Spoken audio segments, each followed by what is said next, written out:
3, 4. 35 ans de carrière, 9e album solo. Bienvenue dans l'émission Backstage consacrée aujourd'hui à Patrice Martineau qui nous présente son album Réfractaire. Salut Patrice. Bonjour David. Merci d'avoir accepté notre invitation. Non, c'est un bonheur d'être ici. Pour nous présenter ce nouvel album Réfractaire. Ouais. Qui t'a donné envie de faire de la musique, toi ? Alors moi, c'est un héritage aussi de la génération précédente, donc par le frère de ma mère, qui était chanteur dans un groupe qui s'appelait à l'époque les Compagnons de la Bonne Humeur. Et quand les parents nous emmenaient voir le tonton chanter, de suite, ça nous donnait des étoiles plein les yeux. Hein. La musique, chez vous, c'est familial, puisque tes fils aussi. Oui, j'ai 3 fils qui sont musiciens professionnels, dont un qui joue dans Epsilon, qui est bassiste. Ouais. Et puis aussi Jean qui est dans Trigo Combo, et puis et Julien qui est à Nice et qui est pianiste classique. Cet album, Réfractaire, initialement, tu n'avais pas prévu de le sortir. Non, parce qu'il y a un an, j'ai sorti un disque qui s'appelait Troubadour. Ouais. Donc c'était des adaptations d'œuvres médiévales que j'ai mis sous une forme moderne. Et puis, donc le Covid est arrivé, si bien que l'album n'a pas pu avoir la promo qui était prévue. Et puis, donc, prisonnier à la maison, donc j'ai senti comme des bouffées de chaleur qui s'emparaient de moi. Ouais. Et puis, je me suis mis à écrire quelques chansons, et puis j'en avais aussi quelques-unes en réserve. Donc, je les ai corrigées un petit peu, et puis, donc, au bout du compte, j'avais de quoi faire un album. Finalement, on trouve quelques points positifs au Covid, avec notamment cette création réfractaire. Ouais. Est-ce que tu es un rebelle, toi, Patrice ? Oui, je pense que je suis né un peu rebelle. Et j'ai du mal à supporter l'autorité. Hein. Ça a toujours été un petit peu mon défaut. Puis en fait, je le transforme en qualité dans mes chansons.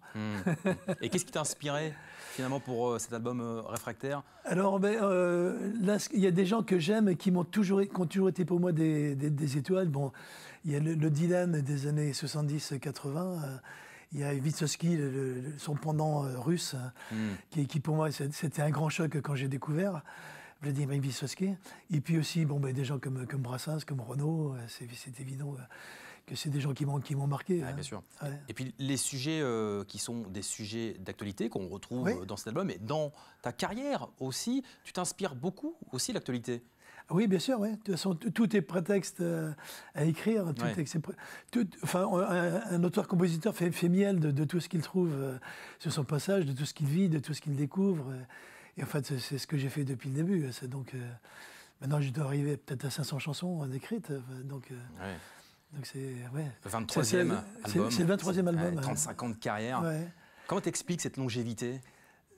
Parce que c'est tout simplement parce que je suis à ma place, sans doute, je suppose, parce que en général, une carrière de chanteur, ça dépasse guère 5, voire 10 ans. Mais quand on sait qu'on est à notre place et puis qu'on a trouvé un public qui répond, donc il y a tous les ingrédients pour pouvoir durer. Ouais. Réfractaire, l'album a été préfacé par Philippe Devilliers. Comment c'est arrivé ? Tout simplement parce que c'est un ami. Et puis, quand j'avais lu son livre sur les Gaulois réfractaires, en réponse à Macron, je me suis dit qu'en fait, c'est cet esprit-là en fait, qui était dans mon disque. Et puis, je l'ai appelé, puis je lui ai dit, est-ce que ça te dirait de faire une petite préface ? Il me dit, pas de problème, c'est mon sujet aussi, je suis réfractaire moi-même. Ouais. Donc finalement, ça collait bien, et il t'a fait cette préface qu'on retrouve aussi évidemment dans l'album. Ouais. Nouveau CD, Réfractaire, mais tu proposes aussi et toujours des spectacles. Oui, mais alors, le problème, c'est qu'aujourd'hui, les spectacles sont en rade. Hein. Oui, donc, un peu, mais ça va revenir. Oui, je pense. Mais par contre, moi, je n'ai pas chanté depuis fin août. Ouais. Donc ça fait loin, quoi. Donc je m'entretiens un petit peu tous les jours parce que je ne veux pas lâcher.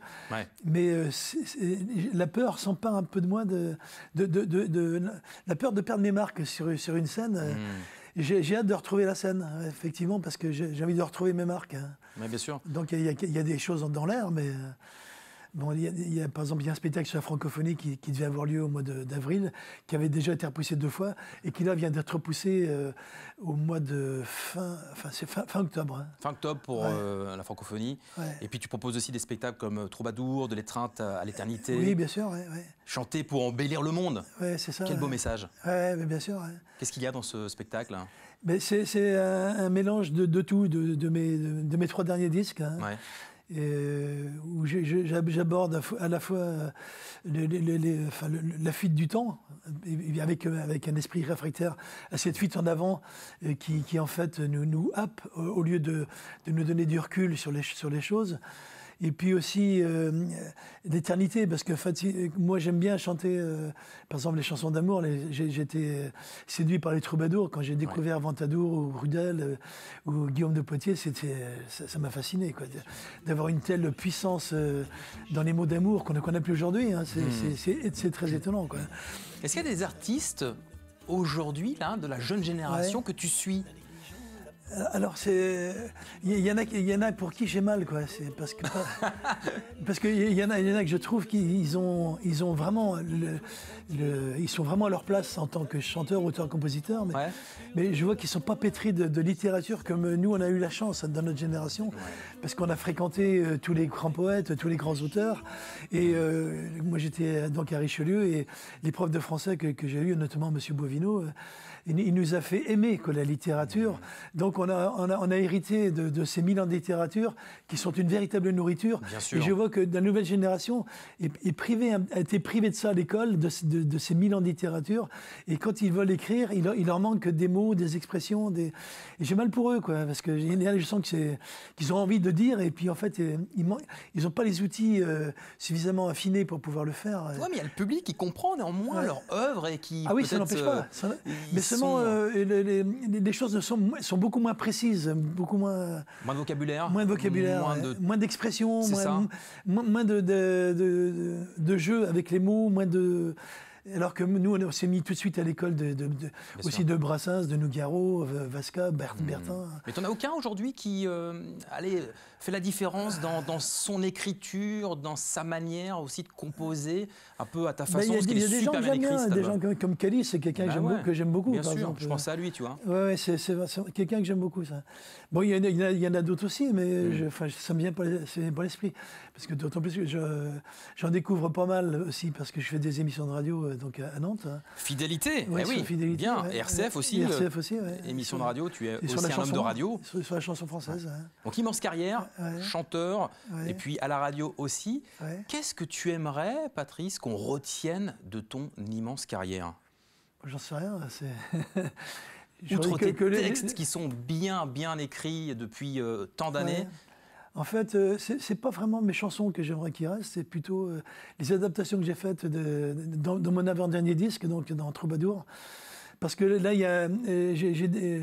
j'ai travaillé sur un goût d'éternité avec eux. Et puis ces chansons d'amour sont tellement puissantes et qu'elles nous font dépasser le temps.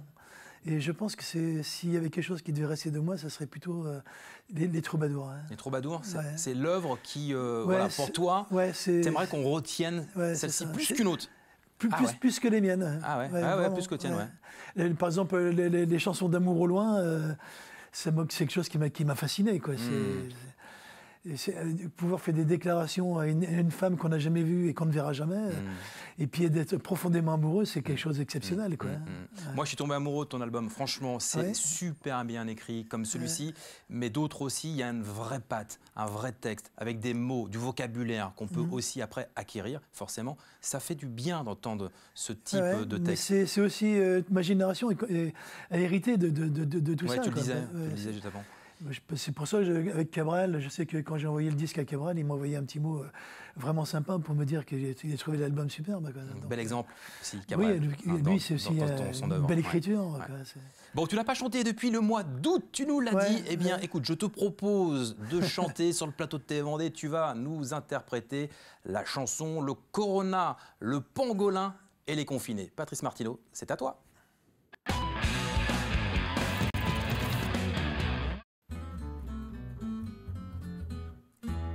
Il a suffi de presque rien, d'un virus échappé d'un bain, pour que la vie sur la planète d'un coup d'un seul s'arrête à net. Un virus dans le sac à main d'un négligent laborantin, un Chinois dans un bal masqué, et le corona s'en est allé. Enfin libre de ses mouvements, il conquit tous les continents, proliférant ad libitum, tranquille sur de la peau d'homme. Qu'est-ce que c'est que ce truc-là? Un corps je ne sais quoi, un casse-tête chinois qui s'enrirait de nos lois. Plus de boulot, plus de croisière, plus d'école, plus de repères, seulement ce martèlement, confinement, confinement. Il y eut un vent de panique, tout comme à bord du Titanic. On vit sortir des spécialistes, y a qu'un faucon d'infantilistes qui savait bien mieux que personne que le coupable était en somme un pangolin, ça c'est ballot, sur lequel on criait un ro. Qu'est-ce que c'est que ce truc-là? Un corps je ne sais quoi, un casse-tête chinois qui se rirait de nos lois. La pandémie, raoulterie, l'économie, tartufferie, contravention, allez vas-y, toute l'humaine comédie. Et le pangolin, un peu ballot, finit par dire sur la torture qu'il avait peut-être dans un jardin déposé son petit colombin. Il jura qu'il recommencerait plus sa négligence, il reconnut leurs gouverneuses et magistrats, sur lui tous pointèrent leurs doigts. Qu'est-ce que c'est que ce truc-là? Un corps je ne sais quoi, un casse-tête chinois qui se rirait de nos lois.